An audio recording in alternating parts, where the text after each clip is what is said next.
চান্দ্রবর্ষের যে কয়েকটি মাস কোরআন এবং সুন্নাহর দৃষ্টিতে খুবই গুরুত্বপূর্ণ, তাৎপর্যপূর্ণ, ফজিলতপূর্ণ, তার মধ্যে একটি হলো রজব মাস, যে মাসটি শুরু হয়েছে কয়েকদিন হলো। আবার একই সঙ্গে আমাদের মুসলমানদের সমাজে ইসলামের নামে বানোয়াট, ভিত্তিহীন এবং ভুয়া যেসব আমল প্রচলিত আছে এবং কুসংস্কার, বিদআত প্রচলিত আছে যে মাসগুলোতে সবচেয়ে বেশি, তার ভেতরে একটিও হলো এই রজব মাস। যার কারণে একজন মুসলমানকে এই রজব মাসের তাৎপর্য, গুরুত্ব এবং করণীয়, পাশাপাশি এই মাস উপলক্ষে কুসংস্কার এবং বর্জনীয় বিষয়গুলো জানা অত্যন্ত গুরুত্বপূর্ণ। রজব মাসের ফজিলত এবং তাৎপর্যের একটি মাত্র পিট পয়েন্ট এবং বিষয় আছে, তা হলো এই মাসটি সম্মানিত 4 মাসের একটি।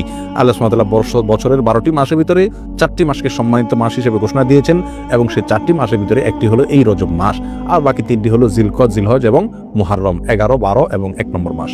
আর এই চতুর্থ সম্মানিত মাস হলো রজব মাস। বিধায় সম্মানিত মাস উপলক্ষে এই মাসের মর্যাদা রয়েছে। সম্মানিত মাস উপলক্ষে যুদ্ধ বিগ্রহ করা যায় না, এই মাসেও তাই করা যাবে না। সম্মানিত মাস উপলক্ষে আল্লাহ বলেছেন ফালা তাযলিমু ফীহিন্না আনফুসাকুম, নিজের প্রতি অবিচার করা যাবে না। বিধায় গুনাহ খাতা ইত্যাদি করা যাবে না, পাপাচার ইত্যাদি অন্য মাসের চাইতে এই মাসে না করার ব্যাপারে বেশি সচেতন এবং সাবধান থাকতে হবে। এটি একটি গুরুত্বপূর্ণ দিক এই মাসের। এর বাইরে রজব মাসের ফজিলত এবং মর্যাদাকে কেন্দ্র করে কোরআন এবং সুন্নাহর বিশুদ্ধ সূত্রে একটি হাদিসেও বর্ণিত হয় নাই। বিধায় একটি মাত্র মর্যাদার দিক হলো এই মাসের সম্মানিত মাসের একটি মাস।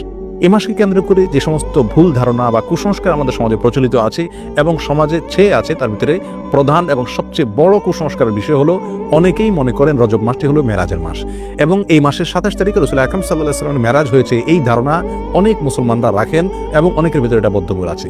শুধু তাই নয়, আমাদের সমাজে রজব মাসে চাঁদ উঠলে পত্রপত্রিকাতে, মিডিয়াতে দেখবেন যে সেখানে সংবাদের শিরোনাম করা হয় এভাবে যে পবিত্র রজব মাসে চাঁদ দেখা গিয়েছে, অতএব অমুক তারিখে শবে মেরাজ, অর্থাৎ সেই হিসাবে 27 তারিখ হয় অমুক তারিখ আর সেদিন শবে মেরাজ, অর্থাৎ রজব মাস মানেই হলো মেরাজের মাস। এ মাসের মূল প্রতিপাদ্য বিষয় হলো মেরাজ, যার কারণে এই মাসের অনেক ফজিলত এবং অনেক গুরুত্ব এবং মর্যাদা আছে বলে অনেকে মনে করে থাকেন, অথচ এর সাথে কোরআন এবং সুন্নাহর ন্যূনতম কোনো সম্পর্ক নাই। হাদিস শাস্ত্রের ইতিহাসে সবচেয়ে বড় মাপের হাদিস বিশারদদের একজন হলেন হাফিজ ইবনে হাজার আল আসকালানি রাহিমাহুল্লাহ। হাফিজ ইবনে হাজার আসকালানি রাহিমাহুল্লাহ নাম জানেন না অথবা তার ইলম থেকে উপকৃত হননি এমন একজন আলেমও সারা পৃথিবীতে খুঁজে পাওয়া কঠিন হবে। সেই হাফিজ ইবনে হাজার আল আসকালানি রাহিমাহুল্লাহ বলেছেন যে ওয়াদাকারা বাজুল কুসা আছে, কোন কাহিনী রিসাইটার, কোন গল্পবাজ বক্তা তারা মানুষদেরকে বলে, বা গল্পবাজ লেখক তারা মানুষদেরকে জানায় যে নবী রাসূলুল্লাহ সাল্লাল্লাহু আলাইহি ওয়াসাল্লামের মেরাজের ঘটনা নাকি রজব মাসে হয়েছে এবং রজব মাসের 27 তারিখে হয়েছে। তিনি বলেন যে ওয়াদালিকা কিজবুন, আর একটা মিথ্যাচার। নবী আলাইহিস সালামের নামে তিনি রজব মাসের 27 তারিখে তার মেরাজ হয়েছে এরকম কোনো গ্রহণযোগ্য বর্ণনা পাওয়া যায় না। নবী রাসূলুল্লাহ সাল্লাল্লাহু আলাইহি ওয়াসাল্লামের মেরাজ হয়েছে এটি ঠিক এবং ইসরা হয়েছে সেটি কোরআন দ্বারা প্রমাণিত, বিদায় সেটাকে অস্বীকার করলে ইমানই থাকবে না, সেটি আরেক বিষয়। কিন্তু রজব মাসে হয়েছে এবং রজব মাসের 27 তারিখে হয়েছে, এর কোনো ভিত্তি, গ্রহণযোগ্য কোনো ভিত্তি কোরআন অথবা সহিহ সুন্নাহর কোথাও পাওয়া যায় না। নবী আলাইহিস সালামের মেরাজটা ঠিক কোন মাসে হয়েছে, কোন দিনে হয়েছে, কোন সময় হয়েছে, এই প্রসঙ্গে ইমাম ইবনে তাইমিয়া রাহিমাহুল্লাহ বলেছেন যে বিশুদ্ধ কোনো বর্ণনা দ্বারা কোনো মাসের কথা নিশ্চিতভাবে জানা যায় না, কোনো দিনের কথা জানা যায় না, কোনো সময়ের কথা, তারিখের কথা জানা যায় না যে অমুক তারিখে অমুক দিনে অমুক মাসে নবী সাল্লাল্লাহু আলাইহি ওয়াসাল্লামের মেরাজ হয়েছে এটি নিশ্চিত, কিন্তু তার তারিখটা সংরক্ষিত নয় এবং এ বিষয়ে যতগুলো বর্ণনা পাওয়া যায় তার কোনোটি গ্রহণযোগ্য নয়। বিধায় এই মাসকে মেরাজের মাস এবং এই মাসের 27 তারিখে শবে মেরাজ এর রাত মনে করে সে রাতে বিশেষ কোনো আমল করা, এই রাতকে বিশেষ কোনো পদ্ধতিতে উদযাপন করা, এটি হলো রজব মাসের সবচেয়ে বড় বিদআত, যার সঙ্গে ইসলামী শরিয়ার কোনো সম্পর্ক নাই। সম্মানিত ভাই বন্ধুগণ, আমরা সেই আমলটাই করব সওয়াবের উদ্দেশ্যে, যে আমলটি কোরআনে অথবা নবী আলাইহিস সালামের হাদিসে বর্ণিত হয়েছে। এর বাইরে কোনো কিছু যদি আমরা করি সেটার নাম বিদআত হবে। বিধায় রজব মাসকে কেন্দ্র করে এই মেরাজ উদযাপন করা, শবে মেরাজ উদযাপন করা, এগুলো সবগুলো বিদআত হবে, এগুলো সবগুলো পরিত্যাজ্য হবে। আল্লাহ তাআলা আমাদেরকে বুঝার তৌফিক দান করুন। সম্মানিত ভাইরা, যদি আমরা ধরেও নেই যে রজব মাসেই এবং রজব মাসের 27 তারিখে নবী আলাইহিস সালামের মেরাজ হয়েছে, তারপরও একটা কথা থেকে যায়, তা হলো নবী আলাইহিস সালামের মেরাজ হয়েছে মক্কায় এবং মক্কার শুরুর দিকে। তিনি এই মেরাজের ঘটনার পরে মক্কায় দীর্ঘদিন ছিলেন, মদিনায় দীর্ঘদিন ছিলেন, তার মৃত্যুর পরে তার সাহাবা ইকরাম দীর্ঘদিন ছিলেন। এই দীর্ঘ ইতিহাসের কখনো সাহাবা ইকরামের কেউ অথবা নবী আলাইহিস সালাম নিজে কখনো এই মেরাজ উপলক্ষে কোনো প্রকার আমল, রাত্রি যাপন, দিনের রোজা বা কোনোভাবে এটাকে উদযাপন করা, আলোচনা, পর্যালোচনা করা বা এই ধরনের কোনো কর্মসূচি তিনি দিয়েছেন বা পালন করেছেন, এরকম কোনো কথা কোনো হাদিস থেকে পাওয়া যায় না বিশুদ্ধভাবে। অতএব এই আমলটি আমরা যারা করে থাকি রজব মাসকে কেন্দ্র করে শবে মেরাজের উদযাপনের আমল, এটি সম্পূর্ণভাবে বিদআত এবং পরিত্যাজ্য। আল্লাহ সুবহানাহু ওয়া তাআলা আমাদেরকে বুঝার তৌফিক দান করুন। এর সাথে ইসলামের শরিয়ার কোনো প্রকার সম্পর্ক নাই। রজব মাসকে কেন্দ্র করে দ্বিতীয় যে আমলটি প্রচলিত আছে আমাদের সমাজে, সেটা হলো সালাতুর রাগায়েব। এই আমলটিরও কোনো গ্রহণযোগ্য ভিত্তি কোরআন সহিহ সুন্নাহয় পাওয়া যায় না। এই আমলটির বিদআত এবং কুসংস্কারের অন্তর্ভুক্ত। অনেকেই বর্ণনা করে থাকে একটা হাদিসটি বর্ণনা করেছেন আনাস রাদিয়াল্লাহু তাআলা আনহু, যে রাসূল আকরাম সাল্লাল্লাহু আলাইহি ওয়াসাল্লাম নাকি বলেছেন যে কোনো ব্যক্তি যদি রজব মাসের প্রথম বৃহস্পতিবার দিবাগত রাতে রাতে 12 রাকাত নামাজ পড়ে, নফল নামাজ, এবং সেটা মাগরিব এশার মাঝখানে 2 রাকাত করে পড়ে। প্রথম রাকাতে সূরা ফাতিহা, এরপরে 3 বার সূরা ইন্না আনজালনা ফি লাইলাতুল কদর, এরপরে 10 বার সূরা কুল হুয়াল্লাহ, সিজদাতে বিশেষ সংখ্যক তাসবিহ, এবং এরপরে বিশেষ সংখ্যক দুরূদ রাসূলের প্রতি, এগুলো যদি কেউ করে তার জীবনের সব গুনাহ মাফ করে দেওয়া হবে ইত্যাদি ইত্যাদি। এটাকে সালাতুর রাগায়েব বলা হয়। প্রিয় বন্ধুগণ, এই সালাতুর রাগায়েব সম্পর্কিত এই যে হাদিসটি পেশ করা হয়ে থাকে, এটি নবী আলাইহিস সালামের কোনো হাদিসের কিতাব থেকে খুঁজে পাওয়া যায় না। এই সম্পর্কে মুহাদ্দিসিন ইকরাম একেবারে সুস্পষ্ট মন্তব্য করেছেন যে এটি জাল এবং ভিত্তিহীন। একটি টাকার নোট যখন ব্যাংক থেকে ওটাকে জাল হিসেবে চিহ্নিত করে দেওয়া হয়, এটা যেরকম অচল হয়ে যায়, এই হাদিসটিকে মুহাদ্দিসিন ইকরাম ঐক্যবদ্ধভাবে যেহেতু জাল বলে চিহ্নিত করেছেন, বিধায় এটাও অচল এবং গ্রহণযোগ্য নয়। রজব মাস উপলক্ষে তৃতীয় যে আমলটি প্রচলিত আছে তা হলো একটি দোয়া বেশি বেশি করে পড়া, আর সেটি হলো আল্লাহুম্মা বারিক লানা ফি রজব ওয়া শাবান, অর্থাৎ হে আল্লাহ, আপনি আমাদেরকে রজব এবং শাবান মাসে বরকত দান করুন, ওয়া বাল্লিগনা রমাদান, আর আমাদেরকে রমজান পর্যন্ত আপনি পৌঁছায় দিন, অর্থাৎ রমজান যেন আমরা লাভ করতে পারি। এই দোয়াটি বর্ণিত হয়েছে মুসনাদে আহমদে। আর যেই বর্ণনায় এই দোয়াটি বর্ণিত হয়েছে সেই বর্ণনার ভিতরে একজন বর্ণনাকারী আছেন যার নাম হলো জায়দা ইবনে আবি রিকাদ। এই বর্ণনাকারী সম্পর্কে ইমাম বুখারী রাহিমাহুল্লাহ বলেছেন যে মুনকারুল হাদিস, তার হাদিস গ্রহণযোগ্য নয়। আর ইমাম নাসাই রাহিমাহুল্লাহ বলেছেন যে তাকে আমি চিনি না। অন্য এক কিতাবে তিনি বলেছেন সে মুনকারুল হাদিস, এবং ইবনে হিব্বান রাহিমাহুল্লাহ তার সম্পর্কে মন্তব্য করেছেন যে এই লোকের বর্ণিত কোনো হাদিস গ্রহণযোগ্য নয়। অতএব সমস্ত মন্তব্যের ভিত্তিতে এই হাদিসকেও বলা যায় এটি বিশুদ্ধ নয়। তবে যেহেতু এই দোয়ার অর্থের ভিতরে কোনো মন্দ দিক নেই, খারাপ দিক নেই, অতএব কেউ এটাকে সাধারণভাবে যদি পড়ে তাতে তেমন কোনো দোষণীয় বিষয় এটাকে বলা যাবে না। কিন্তু এটাকে নবী আলাইহিস সালামের দিকে সম্বন্ধ করা এটা বিশুদ্ধ নয়। চতুর্থত যে আমলটি রজবকে কেন্দ্র করে প্রচলিত সেটা হলো এই মাস উপলক্ষে বিশেষ কোনো পশু জবাই করে অনেকে সওয়াব মনে করেন। এটি মূলত আইয়ামে জাহিলিয়াতে ইসলাম পূর্ব যুগে প্রচলিত ছিল, যেটাকে আতিরা বলা হয়। তারা রজব মাসে বিশেষ পশু জবাই করতো, যেমন আমরা কোরবানির মাসে জিলহজ মাসে কোরবানি করে থাকি, এবং এটাকে খুব সওয়াবের কাজ মনে করতো, খুব ভালো কাজ মনে করতো। ইসলাম তাদের সেই প্রথাকে সম্পূর্ণভাবে রহিত করেছে, বিলুপ্ত করেছে। এই সম্পর্কে বহু বিশুদ্ধ হাদিস বর্ণিত আছে। বিধায় রজব মাস উপলক্ষে বিশেষ কোনো পশু জবাই করা এটাকে সওয়াবের কাজ মনে করা যাবে না। অন্য মাসে জবাই করেন সেসব এই মাসেও করেন, সেটা ভিন্ন বিষয়, কিন্তু সওয়াবের অংশ হিসাবে এই মাসে কোনো পশু জবাই করা যাবে না। রজব মাস উপলক্ষে 5 নম্বর যে আমলটি প্রচলিত আছে অথচ তার কোনো গ্রহণযোগ্য ভিত্তি ইসলামী শরীয়তে নাই, তা হলো এই মাসে বেশি বেশি নফল রোজা রাখা এবং ইতিকাফ করা। অনেকেই এটাকে খুব সওয়াবের কাজ মনে করেন যে রজব মাসে বেশি বেশি করে নফল রোজা রাখতে হবে। আর মজার বিষয় হলো বহু হাদিস বর্ণিত আছে এই রজব মাসে নফল রোজা রাখার বিষয়ে, তার একটিও বিশুদ্ধতার মানদণ্ডে উত্তীর্ণ নয়। একটি মাত্র হাদিস পাওয়া যায় সুনানে আবু দাউদের ভিতরে। এক লোক নবী আলাইহিস সালামের কাছে আসছেন, তার সঙ্গে 1 বছর পরে দেখা করছেন। নবী আলাইহিস সালামকে বললেন, ইয়া রাসূলুল্লাহ, আপনি আমাকে চিনতে পারেননি, আমি তো অমুক। তখন তিনি বললেন, তুমি তো সে মনে হচ্ছে না, অর্থাৎ চেহারা পরিবর্তন হয়ে গেছে তোমার, তুমি এরকম পরিবর্তিত কিভাবে হলে? তখন তিনি বললেন, ইয়া রাসূলুল্লাহ, এই 1 বছরে আমি কখনো দিনের বেলায় খাবার খাইনি, অর্থাৎ আমি রোজা রেখেছি সারা বছর। তখন তিনি বললেন, তুমি নিজেকে এত কষ্ট কেন দিতে গেলে? লোকটি বলে, ইয়া রাসূলুল্লাহ, আমার অনেক শক্তি আছে, আপনি আমাকে নফল রোজার অনুমতি দিন, সুযোগ দিন। তখন নবী সাল্লাল্লাহু আলাইহি ওয়াসাল্লাম বিভিন্ন ফরম্যাটে তাকে রোজা রাখার জন্য বললেন। একটা পর্যায়ে সে বাড়াইতে আরো বাড়াইতে চাইলো, আরো বেশি রোজা রাখতে চাইলো। তখন নবী সাল্লাল্লাহু আলাইহি ওয়াসাল্লাম তাকে বললেন, তুমি সম্মানিত মাসে রাখিও, সম্মানিত মাস চলে গেলে ছেড়ে দিও রোজা, এভাবে করে রাখিও তুমি। অর্থাৎ এই হাদিস থেকে বোঝা যায় রজব মাসে যেহেতু একটা সম্মানিত মাস, সেই হিসাবে এই মাসে রোজা রাখার কথা রাসূল সাল্লাল্লাহু আলাইহি ওয়াসাল্লাম তাকে বলেছেন।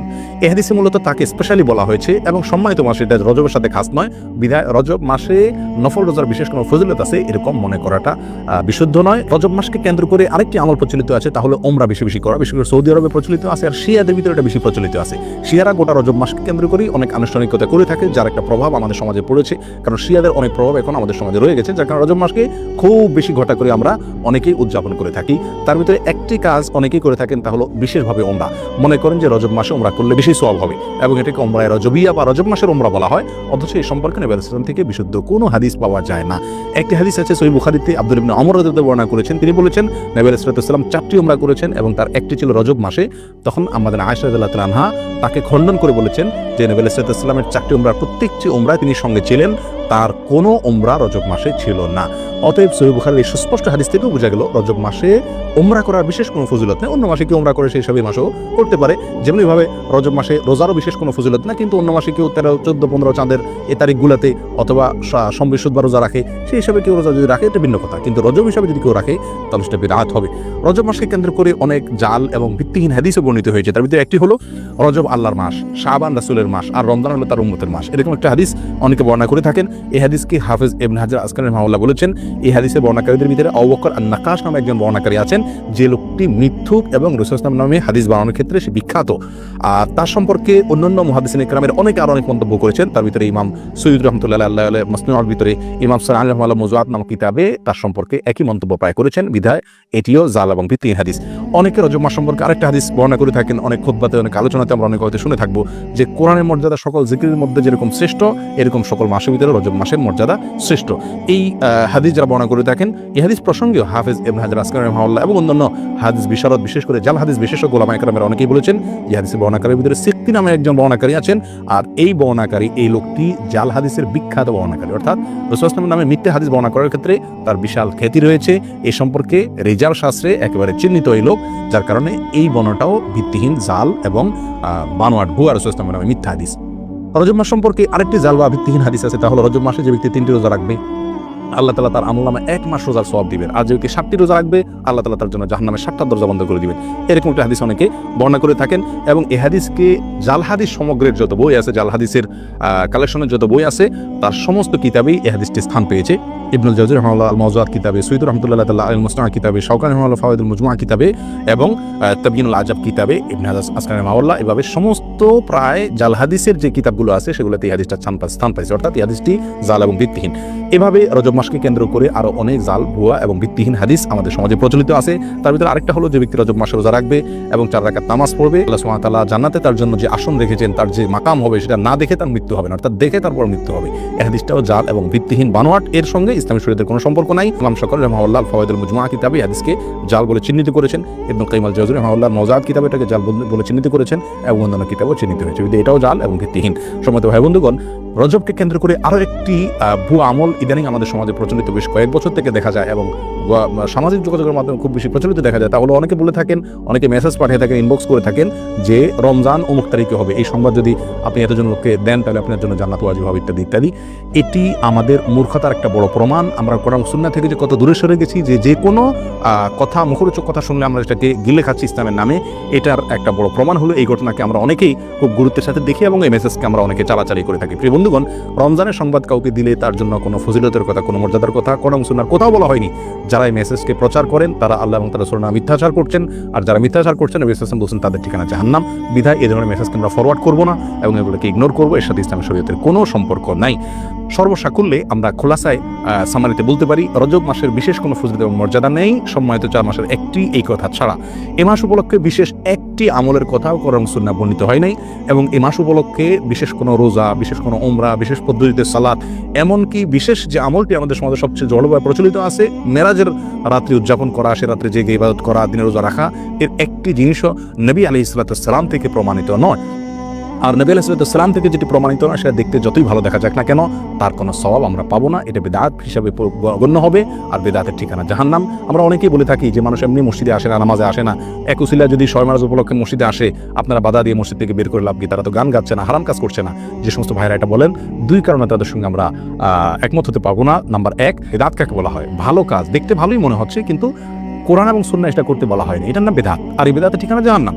বিধায় এই কাজটি সেই সংজ্ঞার মানদণ্ডে বিদআতের ভিতরে অন্তর্ভুক্ত হবে। বিধায় এটা করলে সওয়াব হবে না, বরং গুনাহ হবে, যদিও দেখতে ভালো দেখা যাচ্ছে। দ্বিতীয়ত, শবে মেরাজ উপলক্ষে মানুষ আসে, উপলক্ষে সংশোধন হয়ে যাবে, যারা এরকম ধারণা করেন তারা ভুলের স্বর্গে বাস করছেন। কারণ শবে মেরাজ উপলক্ষে মসজিদে এসছেন এবং এই বিদআতি পদ্ধতিতে জিকির ইবাদতবন্দি করছেন, এরপরে সারা জীবনের জন্য সংশোধিত হয়ে সারা বছর মসজিদে আসা ধরছেন, নামাজ পড়ছেন, এরকম একটি লোকও খুঁজে পাওয়া যাবে না। বিধায় এই বিদআত দিয়ে কোনোদিন মানুষের সংশোধন হবে না। এই বিদআতকে আমরা বর্জন করি। সারা দেশে জোরালোভাবে, আমাদের সমাজে সবচেয়ে জোরালোভাবে যে কয়েকটি বিদআত প্রচলিত আছে, তার ভিতরে একটা হলো এই মেরাজ উদযাপন এবং মেরাজ উপলক্ষে বিশেষ আমল। আল্লাহ সুবহানাহু ওয়া তাআলা আমাদের সকলকে রজব মাসকে কেন্দ্র করে যে সমস্ত বিদআত আছে, কুসংস্কার আছে, এগুলো থেকে বেঁচে থাকার তৌফিক দান করুন।